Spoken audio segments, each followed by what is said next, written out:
Demons and angels. Ano ang sinasabi ng Biblia?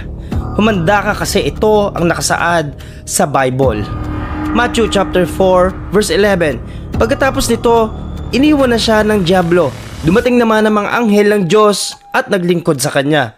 Sa panahong ito, ang Panginoong Kristo ay nag-ayuno ng 40 araw at 40 gabi at nananalangin. Kaso nga lang, merong manunukso si Satan. Ang ginawa ni Satan, tinukso ngunit hindi nagtagumpay. Complete submission ang ginawa ng Panginoong Kristo sa plan of redemption. Kaso ito, ang ginagawa ni Satan at ang kanyang mga kampon, lahat na naglilingkod sumusunod sa Panginoon, ay ginagawa nila ng hindi maganda. Tinatanggal sa paglilingkod, binibigyan ng maraming temptations. Pagkatapos nun, saka na lang hahayaan. Tulad nilang ginawa sa Panginoong Kristo pagkatapos ipunta sa pinakamataas na bundok doon sa Israel, ay hinayaan na lang at iniwan dahil puro kasamaan at puro kasalanan ang gustong gawin ng mga evil spirit. Ang demon ay galing sa kampon ni Satan. Si Satan ay tinaguriang devil, na ang ibig sabihin ay enemy of God.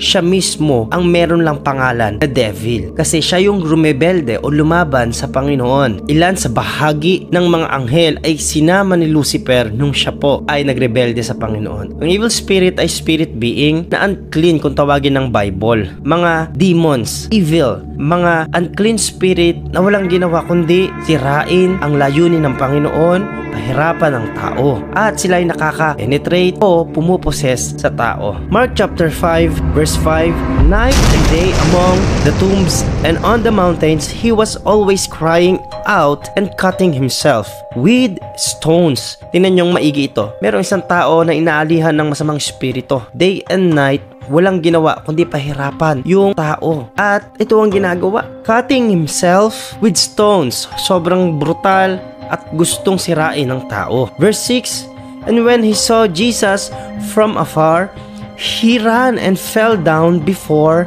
him, crying out with a loud voice. He said, what have you do with me, Jesus, Son of Most High God? I adjure you by God, do not torment me. For he was saying to him, come out of the man, you unclean spirit. Gusto ko maunawaan nyo mga kapatid na merong spiritual realm at ang Panginoon ay nakikipagbaka sa pamamagitan ng kanyang mga anghel sa mga evil spirit. Merong warfare na nagaganap kapag ang isang demon or isang evil spirit lumabas sa tao. Naghahanap po yan ng ibang mapagpapahingahan niya. Kung wala siyang makita, babalik na lang siya doon sa dating pinoses niya kasama ng 7. Matthew chapter 12 verse 43, kapag lumabas ang masamang espiritu sa tao, gumagala ito sa mga tuyong lugar upang maghanap ng mapapahingahan. At kung wala siyang matagpuan, iisipin na lang niyang bumalik sa kanyang pinanggalingan, at kung sa kanyang pagbabalik ay makita niya itong walang naninirahan, malinis, maayos ang lahat, aalis siya at tatawag ng 7 pang espiritu na mas masama kaysa sa kanya. Papasok sila sa taong iyon at doon maninirahan. Kaya lalo pang sasama ang kalagayan ng taong iyon kaysa sa dati. Ganyan din ang mangyayari sa masasamang henerasyong ito. Malinaw ang sinasabi ng Biblia. Tayo hindi lang nakikipagbaka sa laman, kundi nakikipagbaka sa espiritu. Nasa likod ng mga masasamang bagay ay evil spirit. Si Satan ang kanyang mga kampon. So pakinggan mo ako kapatid. Ito ang duty ng mga demon, ang kampon ni Satan. Tinetempt nila ang mga tao. Pagkatapos niyan, may enjoy ng tao ang paggawa ng kasalanan. Sa una, oo. Pero hindi namamalayan ng mga tao na sinisira ni Satan yung relasyon ng tao sa Diyos sa paggawa ng kasalanan. Alam natin ang paggawa ng kasalanan ay hindi nakakalugod sa harapan ng Panginoon. Pero kailangan nating mas maunawaan pa kung ano ang ginagawa sa ating panahon at sa darating na henerasyon pa. Sabi ng John chapter 10 verse 10, naparito ang magnanakaw upang magnakaw, pumatay at mangwasak. Nanakawin niya una ang oras mo, relasyon mo sa Panginoon. Papatayin niya yung alab ng paglilingkod mo sa Panginoon. Pagkatapos niya wawasakin niya yung mga nasa paligid mo, hindi lang ikaw, kundi kahit yung mga nasa paligid natin.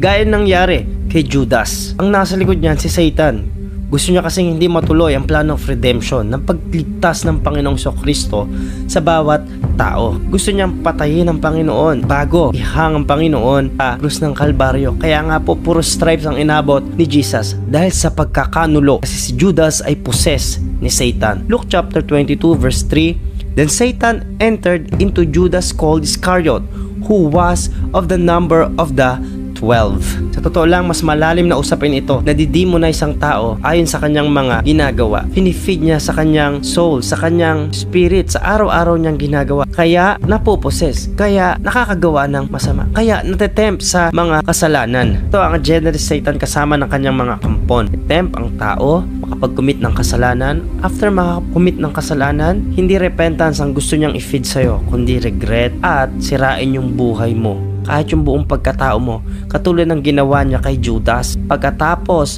na ma-realize ni Judas, hindi yun nag-lead sa repentance, kundi nag-lead yun para ihang niya yung sarili niya at kunin yung regalo ng Diyos na buhay. At ito ay kasalanan sa harapan ng Panginoon. Nang malaman ng traidor na si Judas na hinatulan ng kamatayan si Jesus, nagsisi siya sa kanyang ginawa at sinauli ang 30 pirasong pilak sa mga namamahalang pari. Sinabi niya, nagkasala ako dahil binigay ko sa inyo ang isang taong walang kasalanan. Pero sumagot sila, ano ang pakialam namin dyan?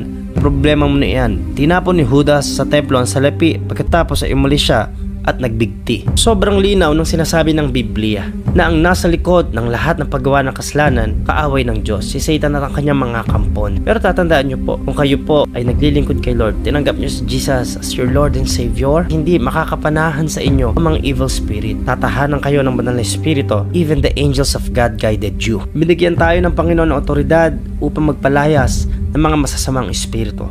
Kasi ito yung ginawa din niya sa pangalan ng Panginoong Kristo. Matthew chapter 4 verse 10 hanggang 11. Pero sinagot siya ni Jesus, lumayas ka, Satanas, sapagkat sinasabi sa kasulatan, sambahin mo ang Panginoon mong Diyos at siya lamang iyong paglilingkuran. Pagkatapos nito, iniwan siya ng dyablo. Dumating naman ang mga anghel ng Diyos at naglingkod sa kanya. Dahil ang mga anghel, they are created beings upang maglingkod sa Diyos at sa mga mananampalataya.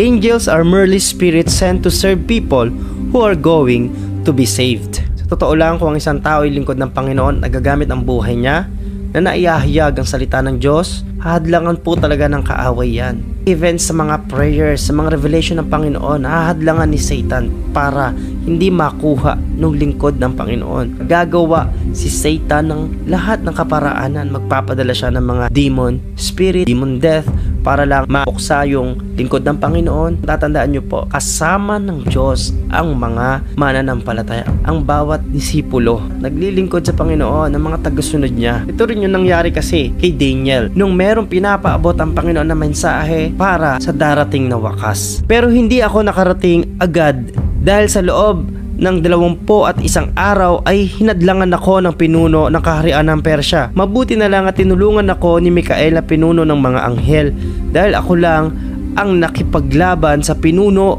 ng Persya. Pakinggan mong maigi ang kapatid. Ang Prince of Persia na sinasabi dyan ay si Satan kung pag-aaralan nyo ng mabuti.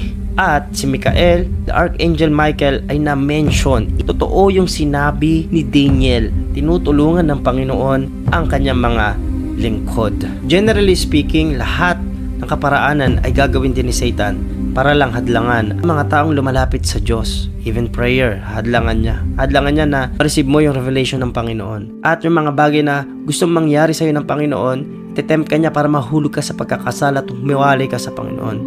Pero gusto kong maunawaan mo na totoo ang demons, evil spirit, si Satan. Pero totoo rin na mayroong angel ng Panginoon at naglilingkod dyan sa Diyos at sa mga mananampalataya. May warfare, kaya nga kailangan natin ng guidance ng Holy Spirit. Nung tinanggap mo si Jesus, nanahan ng banal na Espiritu sa'yo. Lagi nyo pong bigyan ng oras at panahon na tayo ay makipag-ugnayan, makipag-usap sa ating Panginoon para tayo ay maging guided. Hindi tayo mahulog sa pagkakasala kasi tayo ay nasa huling panahon na. I hope mga kapatid na kumikilos ang Panginoon sa inyo habang pinapakinggan ito. Papasalamat ako sa iyo kung nakarating ka sa huling part ng video ito. Marami ka namang natutunan. Gusto ko pong i-share nyo po ito sa unang tao na ipapaisip po sa inyo. At kung meron kang tanong ng mga bagay na hindi ko nasabi sa video ito, lagyan nyo po sa comment section. Salamat uli kapatid. Hanggang susunod na pagkikita natin.